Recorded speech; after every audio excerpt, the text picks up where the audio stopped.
Welcome to the History Maths podcast. Right, and we're getting straight into it. Yeah, exactly. So for over 2,000 years, if you went to, the absolute most educated, respected medical practitioner on Earth for severe fever. The top authority you could find. Right. They might intentionally slice open your vein and just bleed you until you passed out. Which sounds completely counterintuitive to us today. It does, but the notable part is that both you and your physician would believe with absolute certainty that this was the most rational, scientific method to restore your health. It was standard practice. Yeah. So today's deep dive into the sources explores exactly how humanity shifted its fundamental perspective on disease. Our mission here is to trace that substantial evolution of medicine, right? Exactly.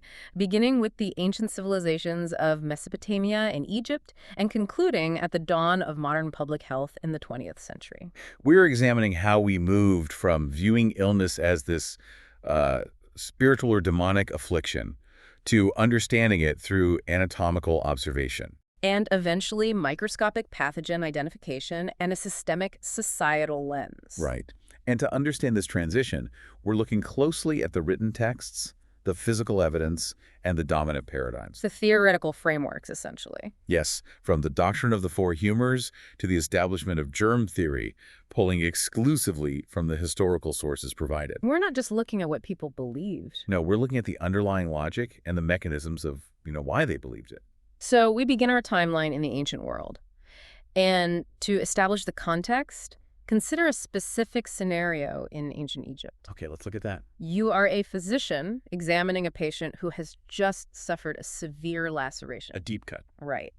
And as a practitioner, you meticulously observe the physical wound. You inspect the depth of the cut, the amount of blood lost. You're doing a highly rational physical examination. Exactly. And you apply a practical dressing, maybe utilizing honey or resin for their observable properties.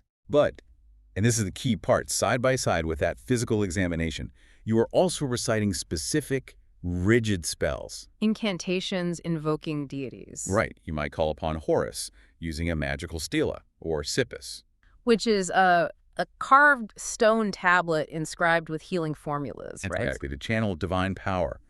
Or perhaps you invoke Circuit, the goddess associated with scorpions and venom. To ward off further danger or infection. Yeah, it's a dual approach, placing the physical intervention and the supernatural invocation on completely equal footing. And that scenario really illustrates the blended nature of early medical practice. To the ancient mind, the natural world and the supernatural realm were not separate domains at all. They were deeply intertwined. And constantly interacting. If we look at the sources detailing Mesopotamia, we see written evidence of diagnosis and prognosis. Dating all the way back to the 11th century BCE. Yes. The sources highlight numerous medical clay tablets impressed with cuneiform script. And these detailed preventative measures, right? Preventative measures, detailed accounts of strokes, and a clear, documented awareness of mental illness. The practitioners writing these tablets were carefully observing the physical symptoms of their patients. But the functional roles within Mesopotamian society underscore this blended approach. Right, so if you were a patient in this era, you'd likely interact with two primary types of health functionaries. The first being the Asu. The Asu, who serve as the physician. They focused on the physical treatments. The herbal remedies, the poultices, the bandages. Yeah, the tangible stuff. And then there was the Asipu. The priest or magical expert. Right. The Asipu handled the spiritual interventions, the incantations, and identifying which specific demon or offended deity was causing the illness. And they operated together. They balanced demons and diagnostics. There was no professional conflict between them. Not at all. The roles overlapped significantly. The Mesopotamian approach often involved a therapy that completely integrated medicinal additives with incantation elements. So treating the spiritual cause was deemed just as necessary as treating the physical symptom. Exactly. If the Asu provided a physical remedy without the Asipu addressing the spiritual root, the treatment was considered incomplete. Because the physical ailment was just the visible manifestation of a spiritual disruption? That was the accepted logic. Okay, so moving our focus to ancient Egypt. The sources provide a wealth of specific medical papyri documenting their anatomical and botanical knowledge. We have texts like the Kahun Gynecological Papyrus. Which details reproductive health. Right. And there is the Edwin Smith Papyrus. That one deals heavily with surgical trauma, right? Head injuries and fractures. Yes, it's a very practical text. Then we have the Ebers Papyrus, the London medical papyrus and the Greek magical papyri. Filled with hundreds of prescriptions, diagnostic procedures, and spells. And the physical preservation of these texts is largely due to Egypt's extremely dry climate. Which prevented the papyrus fibers from rotting. But that climate also fostered a notable public health environment. It limited certain types of waterborne or moisture-dependent pathogens. That makes sense. And the cultural practice of mummification played a big role here too, right? It did. It gave the Egyptians a superior understanding of human anatomy compared to the Mesopotamians. Because the Mesopotamians did not mummify their dead. Exactly. Let's unpack the mechanics of that. Mummification wasn't a medical procedure. I mean, it was a religious funerary practice. Right. But by systematically removing organs, Egyptian embalmers gained substantial empirical knowledge of internal structures. They knew the location of the liver, the lungs, the stomach, and the intestines. Because they physically extracted them and placed them in canopic jars. And they extracted the brain through the nasal cavity. Yeah. So even if they didn't perform invasive internal surgeries on living patients, this constant handling of human viscera provided a baseline topographical map of the human body. And that baseline anatomical awareness translated into a highly structured medical profession. It did. The Greek historian Herodotus recorded an observation about the Egyptian medical system that really highlights this structure. What did he note? He wrote, and this is from the sources, "The practice of medicine is so specialized among them that each physician is a healer of one disease and no more." That draws a direct structural parallel to modern specialized medicine. Very much so. It's similar to the concept of having a cardiologist specifically for the heart or a dermatologist for the skin. Or a neurologist for the brain. The Egyptians had a highly segmented approach to physical health. Meaning a patient with an eye issue would seek out a dedicated eye specialist rather than just a general practitioner. Yet even with this high degree of clinical specialization, the integration of religion and health remained absolute. Because healing was institutionalized in what were known as the House of Life. Right. These were essentially temple institutions. Yeah. Centers of learning and scriptoria attached to major religious complexes. And the practitioners working within these centers were often deeply connected to the religious hierarchy. For example, minor surgical procedures, such as circumcision, were frequently performed by funerary priests rather than dedicated medical surgeons. The physical act of cutting the body was bound up in ritual significance, reinforcing that the physical and the divine were simply inseparable. This brings us to a fundamental structural shift in the history of medicine. Yes, over time, the focus shifted from appeasing the gods and driving out demons to observing the physical environment. And the internal mechanics of the body, which laid the groundwork for the Greek system of rationalism. The transition from temple healing to rationalism was not immediate, though. It was a gradual evolution. Right. Initially, Greek medicine was heavily influenced by the divine, much like Egypt and Mesopotamia. This is evident in the Homeric epics. Massive plagues decimating armies were attributed directly to the wrath of the gods. Specifically, Apollo raining down invisible arrows of disease. Exactly. And for centuries, people seeking medical care flocked to the cults of Asclepius, the god of medicine. Patients would participate in ritual purification, right? Yes, and then sleep in temple dormitories, a practice known as incubation. Hoping to receive dream healing or direct instructions from the god on how to cure their ailments. But eventually, a distinct shift toward empirical observation began to take hold among a subset of philosophers and physicians. And a key figure in establishing this empirical transition is Alcmaeon of Croton.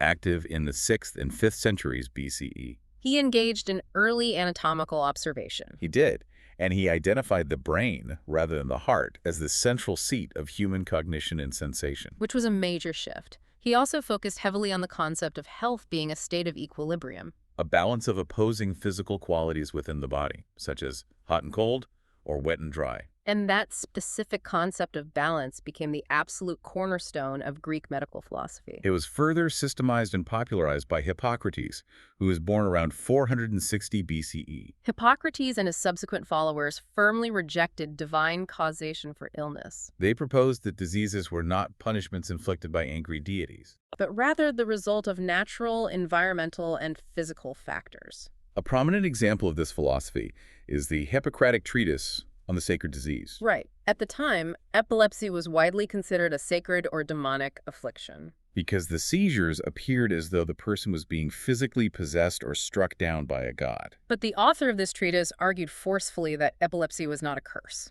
No, they argued it was a natural bodily process with natural physiological causes. Primarily an excess of phlegm rushing to the brain. Whether their physiological explanation was correct or not, the critical shift was the removal of the gods from the diagnostic equation. The legacy of this school of thought is the Hippocratic corpus. A substantial collection of roughly 60 to 70 medical texts written over several centuries. And these texts emphasized careful, continuous observation of a patient's symptoms. The environmental factors surrounding them, and their daily lifestyle and diet. The authors of the corpus categorized illness using terms we still use in epidemiology today. Like acute for sudden onset. Chronic for long-lasting conditions. Endemic for diseases prevalent in a specific region. And epidemic for widespread outbreaks. They also documented specific physical signs of disease with intense precision. For instance, they described Hippocratic fingers, which is a clinical description of digital clubbing, a deformity of the fingers and fingernails. Today, we understand that this clubbing is often caused by chronic hypoxia, or low oxygen levels in the blood, which is a major diagnostic sign in chronic lung or heart diseases. The fact that Hippocratic physicians noticed and recorded this specific physical manifestation thousands of years ago demonstrates the rigor of their clinical observation. And this rational observation culminated in the overarching framework known as the humoral theory. This framework explained human health, temperament, and disease as the result of the equilibrium of 4 specific bodily fluids. Or humors. Blood, phlegm, yellow bile, and black bile. And each of these humors was logically linked to the fundamental elements of the physical world. Fire, air, earth, and water. They were also strictly associated with the 4 seasons and specific physical qualities. Hot, cold, dry, and moist. Let's break down the mechanics of this system. Okay, blood was associated with air, spring, and was considered hot and moist. Phlegm was associated with water, winter, and was cold and moist. Yellow bile was associated with fire, summer, and was hot and dry. And black bile was associated with earth, autumn, and was cold and dry. So if a patient had an excess of yellow bile, they were thought to have a choleric disposition. Perhaps suffering from fevers, anger, or inflammation. The ultimate goal of any medical treatment was to achieve eucrasia, which meant a perfect, harmonious balance of the 4 humors. And to correct dyscrasia, which was a state of humoral imbalance. And to correct a dyscrasia, physicians utilized treatments based on the principle of opposites, right? Exactly. If you had a cold, moist disease caused by excess phlegm, you were prescribed hot, dry foods or treatments. They prescribed strict dietary regimens, vigorous exercise, or changes in environment. When those failed, they turned to more direct methods of physical evacuation. To force the body to expel the excess humors. This included purges, using laxatives to clear the bowels. And emetics, which were substances ingested to induce violent vomiting. And most notably, bloodletting. Physicians would cut a vein to drain away excess blood, or they would utilize leeches. And the application of leeches was a very precise procedure. The leeches were often deliberately starved the day before application. To increase their efficiency and ensure they would consume as much blood as possible. Right. The leech secretes a natural anticoagulant when it bites, ensuring the blood flows freely. Allowing the physician to measure the exact amount of humor being removed from the patient's system. Okay, let's unpack this. We just established that the Hippocratic physicians were highly observant. Very much so. They noticed minute details like fingernail clubbing. If these practitioners were observing patients this closely and practicing a system grounded in physical rationalism. How did a flawed, fundamentally incorrect system like humoral theory dominate Western medical thinking for nearly 2,000 years? Exactly. If you bleed a sick, weak patient, they usually get weaker. How did this survive scrutiny? What's fascinating here is that humoralism was highly logical within the context of what physicians could visually observe. Because they didn't have internal diagnostics or microscopes? Or advanced chemistry. They observed the physical matter leaving the body. Sweat, urine, feces, vomiting, blood, pus, and mucus. And they correlated those visible fluids with observable environmental changes. Right. Consider what happens when you get a cold in the wet, cold winter. Your body produces excess mucus, which they categorize as phlegm. So the physical evidence perfectly matches the theoretical model. Winter produces cold, moist illness, characterized by an overabundance of the cold, moist humor. So it functioned as a massive, self-reinforcing confirmation bias. It's similar to tuning an engine or balancing the audio equalizer on a soundboard. If you have too much treble in the audio mix, which we can equate to yellow bile, You don't add more trouble. no, you have to physically dial it down to achieve a balanced, harmonious sound. If a patient recovered after being purged or bled, the physician credited the intervention for restoring the balance. And if the patient died? It was simply because the imbalance was too severe, or the patient sought treatment too late. The underlying theory was never questioned because it provided a comprehensive intellectual framework that seemed to explain every observable physical symptom. Exactly. And this framework was vastly expanded and codified by the Greek physician Galen. Who practiced in the Roman Empire between 129 and 216. Galen was a prolific writer, and his texts became the undisputed medical authority for centuries. He introduced the concept of 3 distinct biological faculties governing the body. Linking specific organs to specific functions. The natural faculty, which he argued was produced in the liver, controlled physical growth and reproduction. The animal or vital faculty originating from the heart controlled respiration, motion, and motion. And the psychic faculty, located in the brain, commanded the senses, logic, and conscious thoughts. But Galen's anatomical mapping contains significant fundamental errors that would echo through history. Because the direct dissection of human cadavers was heavily restricted both culturally and legally in the Roman world during his time. So Galen relied heavily on dissecting animals. He utilized pigs, macaques, and sheep, and he extrapolated those anatomical findings directly to human beings. And this reliance on animal models led to flawed physiological conclusions. He erroneously mapped the human cardiovascular system based on these dissections. Galen proposed that venous blood originated in the liver. Where it was constantly manufactured from digested food. Right. He believed this blood flowed outward to the body and that a vital substance called pneuma, or vital spirit, was absorbed from the air and mixed with the blood in the lungs and heart. Crucially, Galen did not conceptualize blood as circulating in a closed loop, No, he viewed the system as a one-way flow. where blood was constantly produced by the liver and then completely consumed by the body's tissues as fuel. Like wood burning in a furnace. So after the fall of the Western Roman Empire in the years following 400, the centralized infrastructure that supported massive libraries and secular medical academies collapsed. In Western Europe, medical progress largely stagnated. And the center of medical innovation and preservation shifted eastward. In medieval Europe, the loss of centralized Roman infrastructure meant that formal, secular medical education declined precipitously. The practice and preservation of medicine retreated primarily into monastic communities. In the scriptoria of these monasteries, monks diligently copied and preserved the surviving texts of Hippocrates and Galen. They acted as custodians of this ancient knowledge. But they rarely challenged, tested, or expanded upon it.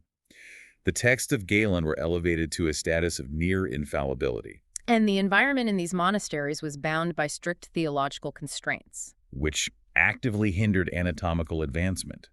Canon law strongly discouraged the mutilation or dismemberment of bodies. Because the physical body was considered the temple of the Holy Spirit, and there were theological concerns regarding bodily resurrection. This cultural and religious taboo formally separated the educated theoretical physicians, who were usually members of the clergy, from the actual physical practice of surgery. Surgery was deemed manual labor, a messy and profane act. And it was relegated to barber surgeons who possessed the sharp razors and tools necessary for cutting. This created a strict professional hierarchy. The educated physician would diagnose the patient based on humoral theory, examine the urine, consult astrological charts, and dictate the treatment in Latin. While the barber surgeon would then perform the actual physical labor of bloodletting, lancing boils, or pulling teeth. The physical cutting of the body was seen as entirely beneath the dignity of the university-educated or clerically trained physician. Despite these strict theoretical and professional limitations, there was substantial practical care being administered in the monastic setting. A highly notable figure from this period is Hildegard of Bingen, born in 1098. Who resided at the Disibodenberg Monastery. She was a polymath who wrote a significant medical and botanical text titled Causae et Curae. And as an infirmarian within the monastery, Hildegard was not just a theoretical writer. No, she actively treated physical ailments. She managed lacerations, set bone fractures, and treated dislocations. Among traveling pilgrims and the local poor who sought aid at the monastery gates. She also fostered the development of physic gardens. These were highly organized, cultivated plots within the monastery grounds dedicated specifically to growing medicinal herbs. She documented the specific properties of various plants, continuing the empirical tradition of botanical remedies. And creating a foundational domestic pharmacy for the monastic community. While Western Europe relied heavily on these monastic physic gardens and the copied texts of Galen, the Islamic Golden Age was experiencing a massive, structured medical flourishing. Cities like Constantinople in the Byzantine Empire, and later Baghdad and Damascus in the broader Islamic world, emerged as the premier global centers of medical knowledge and innovation.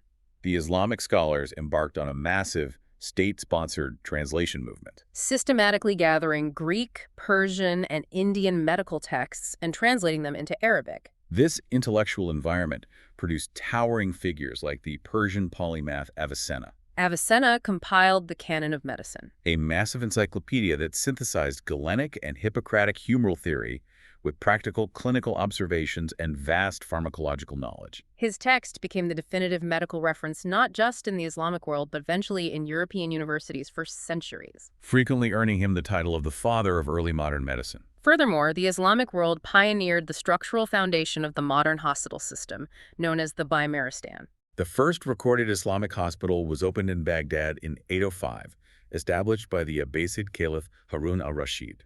These hospitals were remarkably advanced in their organization. The sources note they featured separate, dedicated wards for male and female patients, which was a significant logistical development. They included specialized wards for different types of illnesses, isolating patients with fevers or infectious diseases from those with surgical needs. They maintained dedicated pharmacies, enforced strict sanitation and hygiene protocols, and implemented detailed medical record-keeping for patient histories. The level of organization, clinical focus, and state funding far exceeded the capabilities of the monastic hospices operating in Western Europe at the same time. However, this vast accumulation of knowledge faced an unprecedented catastrophic challenge in the mid-14th century. The Black Death. Between 1347 and 1351, the bubonic plague, caused by the bacterium Yersinia pestis, swept across Afro-Eurasia. It moved along trade routes carried by fleas on black rats, devastating populations. The mortality figures were immense, killing an estimated 25 to 50 million people. Wiping out vast, sweeping portions of the population, including up to half the residents of dense urban centers like London and Florence. And the medical response from the established authorities was a complete systemic failure. Physicians relied heavily on miasma theory. The belief that foul odors, corrupt vapors, or bad air emanating from decaying matter caused the disease. They also relied on traditional humoral theory, attempting treatments dictated by ancient texts. Lancing and draining the swollen, blackened buboes on the lymph nodes, fumigating indoor spaces with strong scents like juniper or pine to counteract the miasma. And employing extreme astrological purges based on planetary alignments. None of it worked. The mortality rate among the physicians treating the sick was incredibly high, and public trust in the established medical hierarchy plummeted. So, what does this all mean for the progression of science? Why didn't this catastrophic, undeniable failure immediately kill the humoral theory? It's a very valid question. Millions were dying. The treatments were demonstrably failing on a massive scale. It seems like it should have been the absolute end of Galen's dominance. But paradigm shifts require more than just the failure of an old theory. They require the presence of a viable, demonstrable new theory to replace it. And in the 14th century, there was no alternative framework available. Exactly. They possessed no microscopes to see the Yersinia pestis bacterium. And no concept of microscopic vectors like fleas. The failure of humorism and miasma theory in the face of the plague led to deep societal fatalism. Many viewed the plague as divine punishment. Rather than a medical revolution discarding Galen, the crisis led to the implementation of rudimentary, bureaucratic public health measures. For example, authorities in Venice instituted the Trentino, a policy requiring incoming trade ships to drop anchor and wait in isolation for 40 days before docking and unloading their cargo or crew. The logic was to allow time for the disease to run its course and die out before exposing the city. This 40-day period is the linguistic origin of the modern word quarantine. But the underlying medical belief in humors and miasma persisted because practitioners simply lacked the technological tools to observe the microscopic reality of the pathogen. To finally move away from humoral theory and ancient textual dogma, humanity had to look inside the human body with fresh, empirical eyes. They had to prioritize direct physical observation over reading thousand-year-old texts. Which brings us to the Renaissance. The Renaissance saw the foundation and expansion of new university structures in Europe that began to formalize medical education differently. The University of Bologna began granting specific formal degrees in surgery, elevating its academic status. Slowly bridging the gap between the theoretical physician and the manual barber surgeon. And the University of Padua, founded in 1222, became a renowned center for anatomical study. Specializing in autopsies and direct observation of the inner workings of the body. It is at the University of Padua that we encounter Andreas Vesalius. In 1543, Vesalius published a massive, highly detailed anatomical text called De Humani Corporis Fabrica, or On the Fabric of the Human Body. Vesalius took a radical, highly controversial approach for the time. He performed the anatomical dissections himself. He didn't sit in a chair reading Galen while a barber cut the body. Right, he utilized his own hands. But wait, we previously established that canon law and cultural taboos strongly discouraged mutilating human bodies. How is a physician in Padua acquiring the subject to perform extensive dissections? Vesalius had to navigate those restrictions carefully, and he primarily utilized the bodies of executed criminals. A local judge, sympathetic to Vesalius's scientific goals, would schedule executions at times convenient for the anatomy lectures. By dissecting actual human subjects rather than animals, Vesalius was able to definitively correct hundreds of Galen's long-standing anatomical errors. The specifics of his corrections are vital. For instance, he proved through direct physical demonstration that the human sternum consists of 3 parts. Not 7 distinct bones, as Galen had claimed. He also corrected the accepted number of human ribs, Proving that men and women possess the exact same number, challenging long-held theological assumptions regarding Adam's rib. Vesalius demonstrated conclusively to his students that Galen had relied on animal dissections, Particularly porcine or pig models, and macaques, and had erroneously applied those specific anatomical structures to humans. By publishing his findings with highly detailed, accurate, and scientifically rigorous woodcut illustrations of the flayed human body, Vesalius proved a revolutionary concept. That direct empirical observation of the physical world must always supersede ancient textual authority. If Galen's text contradicts the physical evidence on the dissection table, Galen is wrong. While Vesalius was systematically mapping the interior architecture of the body, another practitioner was revolutionizing how the surface and severe trauma of the body were treated. In the 1500s, the French barber surgeon Ambroise Paré was working in the brutal, chaotic environment of battlefield surgery during the Italian Wars. At the time, the standard medical protocol for treating gunshot wounds was horrific. Firearms were a relatively new technology on the battlefield, and the prevailing medical theory held that gunpowder itself was highly poisonous. To neutralize this supposed poison, surgeons were instructed to pour boiling oil directly into the open, bleeding gunshot wound. During one particularly bloody campaign, Paré faced a logistical crisis. He ran completely out of boiling oil. Forced to improvise to treat the influx of wounded soldiers, he concocted a cool, soothing ointment made from egg yolk, rose oil, and turpentine. In the next morning, the result was a stark contrast to accepted medical wisdom. The patients treated with Paré's improvised cool ointment healed significantly better. Their wounds were less inflamed, and they experienced far less agony than the soldiers subjected to the boiling oil. This accidental trial was a profound moment of clinical observation, trumping established medical dogma. Paré documented his findings, proving that the traditional agonizing treatment was actively harming patients. Paré also reformed the brutal process of amputations. The standard practice for stopping the massive hemorrhaging after severing a limb was cauterization. Pressing a red-hot iron directly against the bleeding stump to sear the blood vessels shut. It was incredibly painful and often led to fatal infections or secondary bleeding when the scabs failed. Paré replaced this with the use of ligatures. This technique involved identifying the severed arteries and carefully tying them off individually with silk thread to stop the bleeding. Paré's practical battlefield innovations, much like Vesalius's anatomical dissections, demonstrated that observable outcomes and practical experimentation were far more reliable than inherited theory. Here's where it gets really interesting. The most profound mathematical blow to Galen's entire humoral system came in the next century from the English physician William Harvey. Harvey published his seminal anatomical work, the motu cordis, or On the Motion of the Heart and Blood, in 1628. Harvey approached the human circulatory system almost like a mathematical plumbing audit. Utilizing strict quantification. Remember, Galen had claimed for over a millennium that the liver constantly manufactured blood from digested food. And that this blood was then entirely consumed by the body's tissues as fuel. Harvey decided to test this theory using basic mathematics. He measured the volume of the left ventricle of a human heart. He then estimated the volume of blood expelled with a single heartbeat. By measuring a patient's pulse, he calculated the number of heartbeats per half hour. When he multiplied the volume of blood per beat by the number of beats per hour, the result was mathematically impossible under Galen's model. Harvey proved that the liver could not possibly manufacture enough blood to sustain that constant output. The total volume of fluid being pumped was simply too massive. If Galen was correct, the human body would have to produce and consume hundreds of pounds of blood every single day.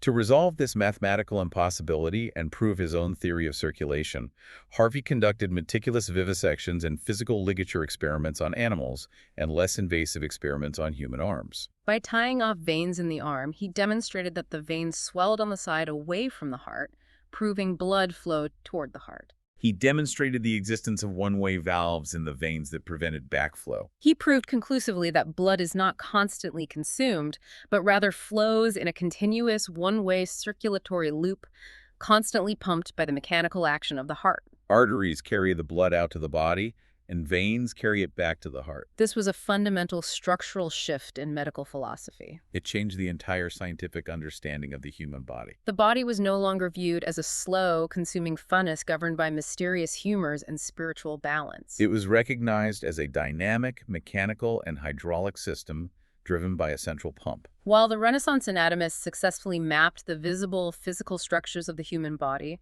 the 19th century took on the monumental task of mapping the invisible agents of disease. And the concept of invisible pathogens didn't emerge overnight. There had been early theoretical glimpses. In 1546, Girolamo Fracastoro proposed a basic theoretical form of germ theory, suggesting that diseases could spread through invisible seeds or spores. Later, in 1658, Athanasius Kircher used an early rudimentary microscope to observe the blood of plague victims. He reported seeing tiny worms or pathogens, though given the optics of his time, he likely observed large blood cells or artifacts. Nevertheless, he correctly inferred that disease was caused by microorganisms, and he even advocated for public health measures like face masks and quarantines. But these ideas lacked rigorous proof and were largely dismissed in favor of the dominant persistent miasma theory. The real practical breakthrough regarding invisible pathogens and the tragedy that accompanied it begins with the Hungarian physician Ignaz Semmelweis. Between 1846 and 1847, Semmelweis was working as an assistant in the maternity clinics of Vienna's General Hospital. He noticed a stark, undeniable statistical discrepancy between two identical maternity wards. The mortality rate for puerperal fever, commonly known as childbed fever, a devastating infection following childbirth, was roughly 18% in the first ward, which was attended exclusively by male physicians and medical students. However, in the second ward, which was attended exclusively by female midwives, the mortality rate was under 2%. Semmelweis meticulously investigated every possible difference between the two wards: diet, ventilation, even the religious practices of the patients. But he found nothing to account for the massive gap in mortality. Finally, he observed the daily routines of the practitioners. The physicians and medical students were routinely moving directly from the morgue, where they were performing extensive cadaver dissections, straight into the first ward to deliver babies, often without washing their hands in between. Semmelweis correctly theorized that the doctors were physically carrying unseen, putrefying cadaveric material on their hands from the corpses directly into the birth canals of the mothers, causing the fatal infections. To test his hypothesis, he mandated a strict, rigorous hand-washing protocol for all physicians entering the first ward, requiring them to scrub their hands with a 1% chlorinated lime solution until the smell of the morgue was completely eradicated. The results of this intervention were immediate and undeniable. The mortality rates in the physician ward plummeted drastically, dropping to match the low rates of the midwife ward. Semmelweis had empirically proven how the disease was spreading and how to stop it. Yet the tragedy of Semmelweis is that he was entirely rejected by his professional peers. The medical establishment of the mid-19th century found the implication that educated gentlemen doctors were unwittingly causing the deaths of their patients to be deeply insulting and professionally unacceptable. His findings were statistically undeniable, but because he could not isolate the specific biological mechanism, he could not point to the actual bacteria under a microscope, only the cadaveric material, the medical establishment rejected his protocol. Semmelweis became increasingly erratic in his defense of his methods, was eventually forced out of his position in Vienna, institutionalized in an asylum, and died of sepsis. The very condition he fought to prevent. He passed away in 1865. Around the same time, in 1854, the British physician John Snow achieved a similar epidemiological breakthrough in London, facing similar initial resistance. During a severe cholera outbreak in the Soho district of London, Snow outright rejected the prevailing miasma theory. Which insisted that the disease was spreading through the foul, smelly air of the overcrowded city. Instead, Snow utilized epidemiological mapping. He meticulously recorded the location of every cholera death in the district on a map. He traced the geographic cluster of the infection directly to a single specific water source, the public water pump on Broad Street, which drew its water from a contaminated section of the Thames River, near a leaking cesspit. Snow famously convinced the local authorities to remove the handle from the Broad Street pump, halting the local outbreak. He advised residents to boil their water before use to kill whatever invisible agent was causing the illness. This was a highly practical, life-saving application of what would soon become germ theory. Snow proved the disease was waterborne, not airborne.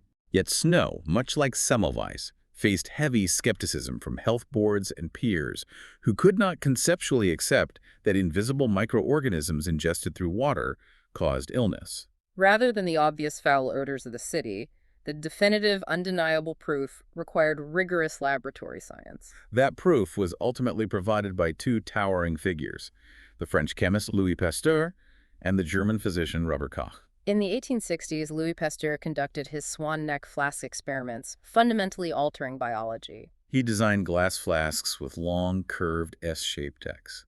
These necks allowed ambient air to flow into the flask. But gravity trapped any dust particles or airborne microbes in the lower curve of the neck, preventing them from reaching the liquid inside. By boiling nutrient broth inside these flasks to kill any existing microbes, Pasteur proved that the broth remained sterile and clear indefinitely. The broth only spoiled and grew cloudy when the swan neck was deliberately broken off, or the flask was tilted so the liquid contacted the trapped dust, allowing microbes from the air to reach the broth. This elegant experiment definitively disproved the ancient, deeply entrenched theory of spontaneous generation. The idea that simple life forms, like maggots or disease-causing microbes, could spring spontaneously into existence from non-living, decaying matter.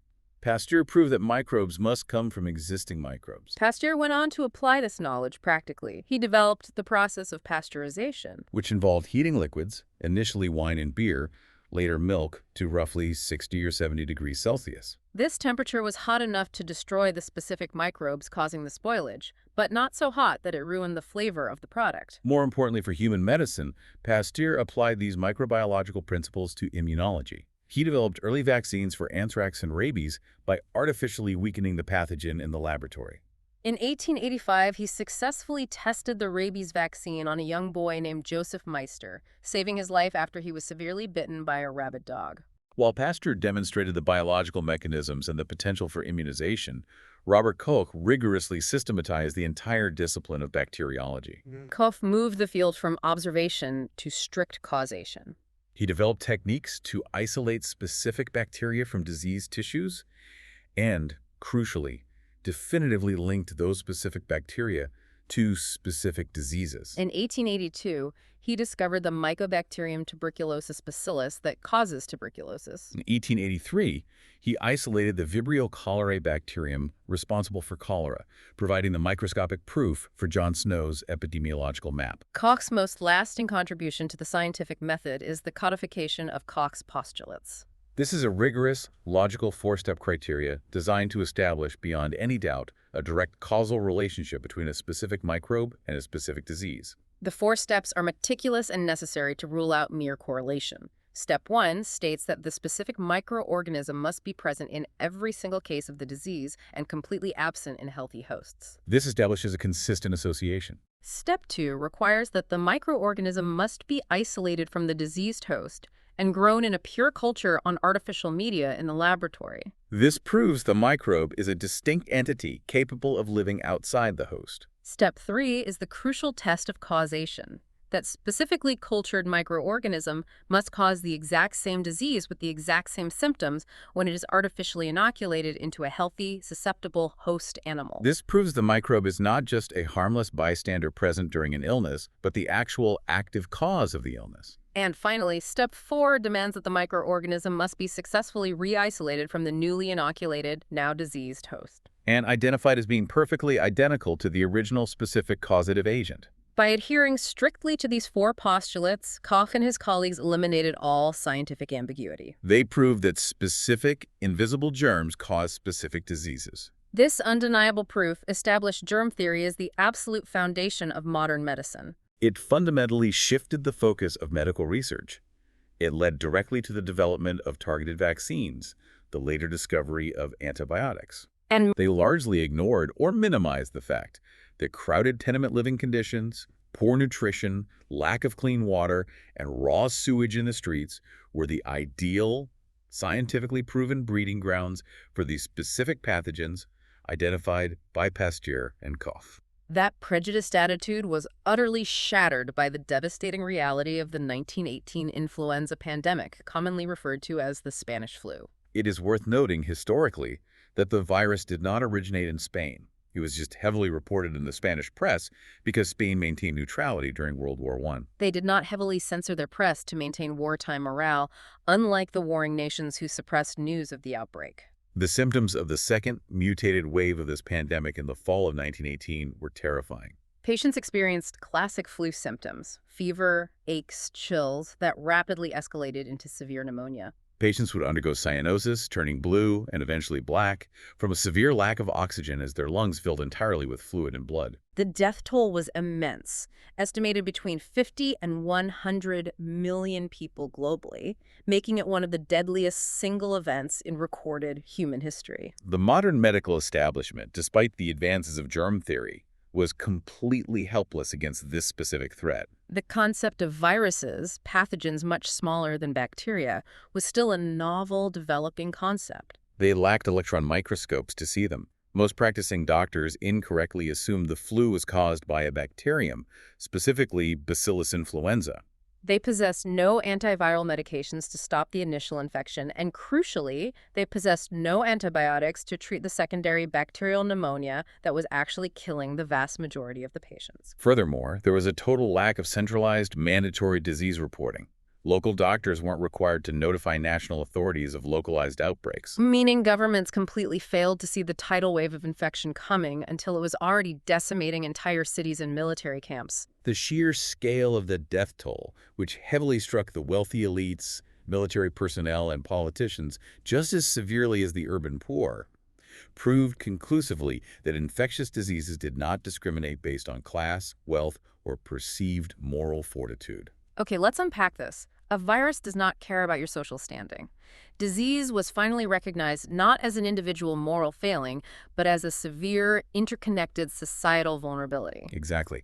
This massive collective trauma essentially forced a structural change in how nations viewed healthcare. Governments realized that a sick factory worker in a crowded tenement could easily infect a politician in a mansion or decimate an entire regiment of soldiers. Individual health was inexorably linked to public health and national security. The 1920s saw a rapid global shift toward building systemic health infrastructure. In 1924, the Soviet Union laid out a highly centralized healthcare vision, emphasizing that physicians must study the occupational and social conditions giving rise to illness, Focusing heavily on prevention rather than just treatment. In the United States, a national disease reporting system was formally implemented by 1925. establishing an early warning apparatus for future outbreaks. By 1935, the U.S. government conducted its first comprehensive national health survey to establish empirical data on the baseline health of its citizens. This era also saw the rise of what was termed scientific housekeeping, or home economics. The general public was educated extensively on the principles of germ theory. Municipal sanitation, Building modern enclosed sewers, establishing regular garbage hauling, implementing strict water treatment facilities, and enforcing food purity regulations became critical, funded municipal priorities. On a domestic level, sweeping, boiling water, ventilation, and keeping homes rigorously clean were framed as the frontline battle against deadly, invisible microbes. This fundamental recognition of disease as a global societal issue necessitated permanent international cooperation. Pathogens do not respect national borders. In 1919, an International Epidemic Bureau was opened in Vienna to track outbreaks across Europe. This cooperative data-sharing framework eventually evolved, leading directly to the foundation of the World Health Organization, or WHO, in 1946. The WHO's constitution enshrined a radically different philosophy from the eugenics and moral judgments of the past. Explicitly stating that the highest attainable standard of health is a fundamental right of every human being without distinction of race, religion, political belief, or economic condition. It is a substantial transformative journey. We have traced a continuous path from ancient Egypt and Mesopotamia, where priests recited incantations to appease offended deities and drive out demons, To the Greek rationalists meticulously mapping the balance of the four humors. we saw the Renaissance anatomists challenging ancient dogma by mapping the physical structures of the human body. And the 19th century bacteriologists proving the definitive existence of microscopic pathogens. Finally, we arrived at the 20th century realization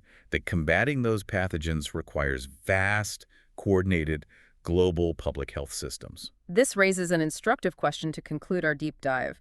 For 2,000 years, the absolute brightest, most educated, and most highly trained minds on Earth believed completely in the humoral theory. They believed it because it seemed logical and it aligned perfectly with their rigorous, if limited, observations of the physical world. It makes one wonder what current, completely unshakable medical consensus of our modern time might future historians look back on as our era's humoral theory. Thank you for listening. History Maps. Learn history visually.